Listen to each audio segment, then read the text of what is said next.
Auto pass করা ইঞ্জিনিয়াররা পৃথিবীটাকে এতটা উন্নত করছে যে ভেন্ডিং মেশিন থেকে পর্যন্ত গাড়ি কেনা যাইতেছে।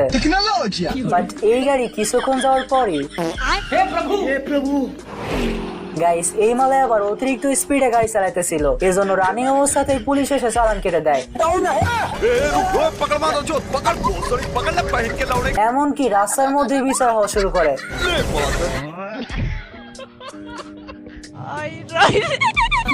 গাইস এদিকে আবার এই মালের গাড়ি ফিউল ফুরিয়ে যায়। এখন আধুনিক হওয়াতে পেট্রোল পাম্পই উল্টা গাড়ির কাছে চলে আসে। ये सब क्या देखना पड़ रहा है? अच्छा है मैं अंधा हूँ। এই মালে আবার সামনে তাকিয়ে দেখে পদ্মা সেতুর টোল। যাই হোক, টোল দিয়ে সামনে আগাতেই আরেকটা টোল, তো এইটারও টোল দিয়ে সামনে দেখে আরো একটা টোল। এই কি, সামনে আরো একটা টোল, আরো একটা টোল, এরপর আরো একটা টোল। আরে এই দুনিয়ার তাল বাহানা বুঝলাম না আখিরাতি। আর এতগুলো টোল দিতে দিতে কোটিপতি থেকে পুরা ফকির হয়ে গেছে।